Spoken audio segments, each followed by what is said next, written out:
we were just talking there a while ago about the Claret Dabbler and the mixes, Tom and myself there. And this is the Claret Dabbler we're going to start first of all. We're just going to tighten everything up there, pop it in the vise. And we start off with our thread. What hook are you on, Jackie? You're on the... I'm on the Full of Mills medium. The medium. Yeah. The 1550. Yeah. So we're just and you're going to size 10? I'm just going to go to size 10, Tom. So we're just going to run down the shank. How many 12s and dabblers? A few, Tom. Not as... Probably... Because I don't. Probably up this direction. You try more. I'd be trying up around here. Yeah. It wouldn't be a massive. Usually, if someone wanted, we say, kind of a 12, I actually like tying the Claret Dabbler short. Short on a 10. On a 10. Yeah, fair enough. Yeah. You know, it's a kind of an old traditional type thing. I think that went back from Lochmass time. You know, moved up a bit though. Yeah. So look, we're going to run that down towards the bend of the hook, and we're going to take pheasant tail. A little bit of pheasant tail. Usually always pheasant tail or bronze mallard. Bronze mallard, pheasant tail. It's between the two. It's really. Between the two of them. It's between the two. Unless you're going for a really gearish one with a bit of a bling on the back. Yeah. So basically, I'm going to just snip it like that. How many fibres are there, Jackie? I didn't count. You want to count them? Could you count them there, please, Jackie? I think I need to change my glasses, Tom. Yeah. You know, but look, there's about 5 there, Tom. Right. You know, so basically what I usually do. You got it from me. So basically what I do is I just measure like that, Tom, and then I run it down the length of the shank. Yeah, the shank. Yeah, and I just run it down, and then a pinch and loop like that, and then run it back up again. And I like to get that kind of see the flare that's coming through. Yeah. You know, so. And we've not gone for a tag or a button. No. I think with that mix that we've done earlier on the last video, Tom, I think there's enough of a flash coming. You can see it there coming through. It's rich. Like, really nice, yeah. It is rich. Is a great way to describe it. Absolutely. Yeah. Really, really rich. You know. It's funny. I was saying just when we were putting it back together there. You know, sometimes, and you were saying Melvin and Mask. Like there are times on carb where they don't want to see a bit of flash at all. No. And I'm looking there at the black claret one, and I would definitely be tying that just on its own. Yeah. I'm with you totally. On Mask, sometimes it's got to have a bit of bling. Bling, yeah. That, little bit, as we say, bling in it. Yeah. So I like a red wire. Yeah, I'm with you. It really stands out, especially with the claret. With the claret sets off. Yeah, definitely. It can actually change the look of a fly completely. Absolutely. Yeah, absolutely. Now, what impressed me so much with this dubbing, Tom, is just how easy. I mixed it by hand in the last video. We saw that. Yeah, we mixed it. Yeah, and it's 2 shades of claret. One is the seals, the seals substitute, and the microflash top. Absolutely. I think when you said they're rich, rich. It is. You can see it there going on how rich it is there, Tom. And this is going to really bling, as they say, out. You know, you can see it there. Look, it's just. Now, would there be times when you use the whole, let's say, microflash top? Yeah. Yeah, you would, and rather than that's a more subtle look. Yeah, that's to me. It's just a nice mix there coming through. You can see, you can see. Look at the pearl is coming through. The UV is coming through. Everything's it.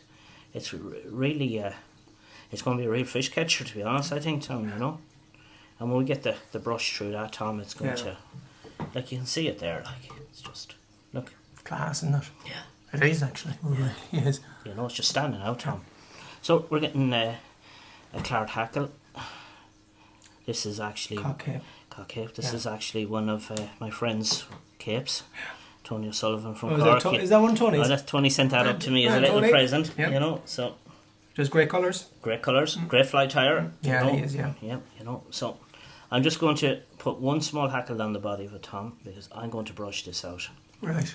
You know, so get my little. No, dabblers. Do you do 2 turns first and go back? Or I'm just going to do one quick turn and I'm going to build the head up with a larger hackle just to get that, you know, that kick in the water. You know, so basically I'm just going to go 1 and then at the body like that, and you can see it just starting to come through. You can see it peeking out almost, isn't it? And I haven't even put the brush on it yet, Tom. You know, so we're just going to catch it in. There's about 4 turns back with it. Yeah, so just going to catch it in again.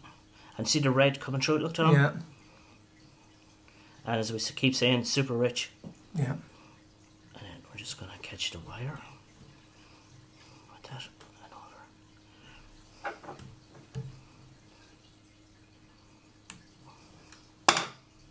Now we're just going to give this a little brush just to prove a point. Look at all the colours coming through it, Tom. Yeah, wow. That is fantastic. You can see it. Yeah. To me, Melvin, Arrow, Mask. Anywhere, actually. And I mean, even Sheelan, you could tie that in an 8 there for Sheelan. Yeah, because they like the bigger trout, don't they? Oh, they do. Bigger trout, bigger fly. And bigger belts. So we're just going to put a slightly larger hacker then at the head of the Tom. Yeah. How many turns do you put in it? Usually about 2, right. Just at the head, you know. Yeah. So, again, a nice claret, one of Tony's.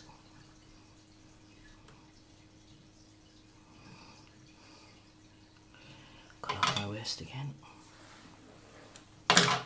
Like a lot of people, you know, they be asking, you know, about the different types of wings on Claret Dabblers, Tom.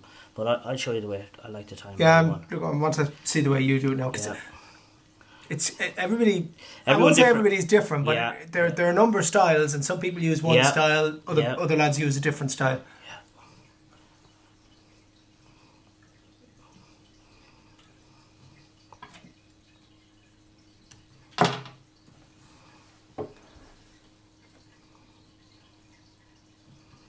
You can see it there, Tom. Yeah. I just want to come at it from another side. You can see, it's just everything is just kicking off in it, Tom. The colour, like, you know. So everyone has their own opinion on dabblers, Tom. The way I like to tie mine, Tom, to be honest with you, I hate a sparse wing.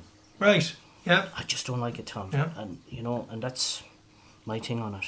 So what I always do, Tom, is get my bit of bronze mallard, just put it out like that,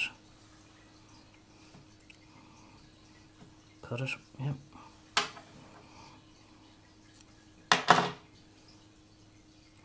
just straighten it slightly down again, right, and I turn the vice over like that to get underneath it, right, and I just measure it. See that, just to the point. The point. Yeah. Right. And again, pinch. It's almost like a beard hackle. Absolutely. Yeah. You know, and it's not running down over the bend. Or you know. Catch it in. Just measure it up to the point. Yep. Offer it up to the point, and then just pinch and loop and get it in. And you can see it just about, see it just about coming through there. And to me, that's the way I like doing mine. Yeah. You know, so I get a slightly larger bronze mallard again. People probably say that I do mine, you know, just put it on the top. You can do it that way and just tighten down on it. But for me, that's the way I like doing mine, Tom. Well, they work. So. They work. So again. Yeah, you straighten to line up the tips, really. Just to line up. Because if you don't straighten, they come off. They'll come out very uneven on the hook. Yeah, absolutely. So, what I like to do then is just like that. Right, so you split it in half and place one over the other. Yeah, and then line it all up, measure it. Yeah. So I like mine just coming slightly over the bend of the hook. If you were to take a straight line down from the tips there, it was just going beyond the bend of the hook. So naturally on the top, then it's going back way more. Yeah, absolutely. So I just just a small pinch. Now, the way I do this, I just lift it. You see the way it's just lifted there, Tom? So basically, you've lifted the side of the feather up this side. Yeah, and I just one loose turn, 2, 3, and then start tightening, Tom. Right. So I'm left with that kick. So basically, those couple of loose turns are just kind of holding it in You're place. Just holding it. Yeah, absolutely. Because if you pinched and looped straight away, it would hold everything in, and that's it. But with this way, it's kind of like shrouded or cloaked over the top of it. Yeah, and you can see... And you get that lovely effect with it. Yeah. That way, all the fibres from the side, each side, go up and cover all the top part of the hook. Yeah. And that's what I like with my dabblers. You know, that's one thing I really like. Yeah. I hate this dabbler that's kind of... You know, I call it it's like the mange. Everything is out of place. It's not, you know, it's just, you know, to me it doesn't look right. Yeah. You know, so I'm just going to cut away my waist again. And most important, a very sharp scissors, Tom. Yeah. And I'm just taking it, see the way I'm taking it? See the way you're going in under it. Yeah, taking it at an angle just to clean up the head nicely. Going under the bits that you cut off, tie them up nicely. Yeah. And that also traps them in as well. Yeah. And that's my fly tied. I have to take that one now, Jackie. That's no problem. Yeah, sorry. No, don't worry about it. I look after it well, but there's somebody who needs to see that down in Carnamona. That's okay. I'll have your address. I'll get it sent back to you. But don't worry. And then you can finish it off with, I like using super glue, Tom. Yeah, I use super glue as well. Yeah, I like finish off the super glue. Yeah. So we'll move on to the next one, Tom. Excellent. Well, don't worry about that fly. That'll be grand. That's all right. Come here, actually. Do you know what we might do? We do a quick dabbler with the straggle. Yes, actually. we'll do that one yeah. next. So we'll do another claret dabbler. Yeah, and we can compare the two. Yeah, excellent. Yeah, perfect.